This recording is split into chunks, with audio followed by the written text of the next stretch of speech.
surtout blé bi sànq bu ma juumul yaa ngi doon wax li ñuy jot a jëlee ci bitim réew di ko dugal ci réew mi mu toll ci ay milliards yu dul jeex. 150 milliards 150 milliards mënoon na des ci réew mi.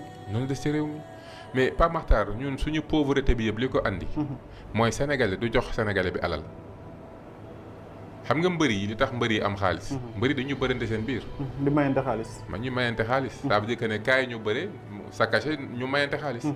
ñun dañu jël 150 milliards yoo xam ne chaque sénégalais bu xëy day lekk mburu donc chaque année c'est 150 milliards qu'on met dañu jël def ko ci farine bu nga xam ne farine blé la. bu ñu waxee finance rek. ça veut dire que aujourd'hui c'est comme 150 milliards de francs CFA yu ñu teg dugal ci ay coffre jël ko génne ko réew mi ñu jox ñu ay mburu mais le problème mooy bu ñu koy génne réew mi ñu ngi enrichir beneen famille. effectivement ñu ngi enrichir yeneen nit. ba noppi ñun ñuy lekk loo xam ne day enrichir keneen. alors que 150 milliards yooyu état mën na ñëw ne. ISRA wax na ma ne blé bi baax na ci réew mi. blé bi mën nañ ko béy. 150 milliards yi ça signifie tant de tonnes. ñu ne tant de tonnes boobu variété bi ñu am chaque hectare ñaata lañ ci mën a béy. ñu ne ñun tant d'hectares lañ soxla. ñu ne objectif yi mooy dans 10 ans. nañu am tant d'hectares de production. ñu ne léegi hectare boobu bu ñu bëggee produire qualité bi gën a baax yan semence lañ soxla. yan équipement lañ soxla. yan technologie lañ soxla yan xam-xam lañ soxla. bu ñu demee ba xam ko. ñu woo ay sénégalais ne leen dañ bëgg Sénégal di produire blé bi mu soxla yëpp bay jaay Mali Mauritanie ak zone sous région bi. objectif bi mooy dans 10 ans nañu produire valeur de 300 milliards. léegi ñun def nañ pourtant Amadou Ba def na fa ay emploi obligataire yu dul jeex ay milliers de milliards.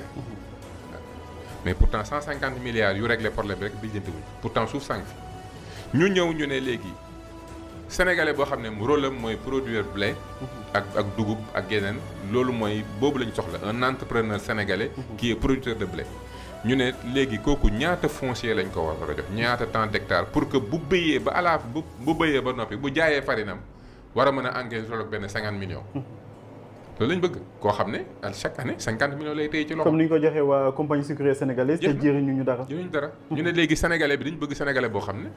bu jaayee farinam 150 millions lay def 150 millions lay def chiffre d'affaires. kon ñaata foncier la war a yor ñaata équipement la war a yor. dañ ko koy lebal dañu ko foncier bi dañ la koy jox. si tu t'engages liggéey fi pendant 10 ans foncier bi yaa koy moom.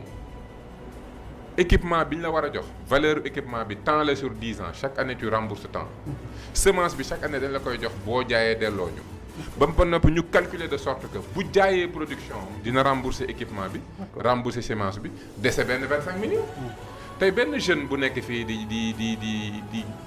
di marchand ambulant boo jëlee 5 jeunes jox leen foncier boo xamante ne ni ñoom seen chiffre d'affaires annuel c'est 100 millions bu ñu remboursé dese 50 millions ñu séddoo benn 50 millions ba noppi foofu ngeen tabaxal leen fa kër ñu am seen villa boo xam ne ñoom ñoo ko moom nekk les exploitants loolu gënul lii ñu nekk nii. bu ko defee da lay leer ne bu ñu ko xasee réussir. ça veut dire que chaque année 150 milliards yi ñu doon jël di ko joxe.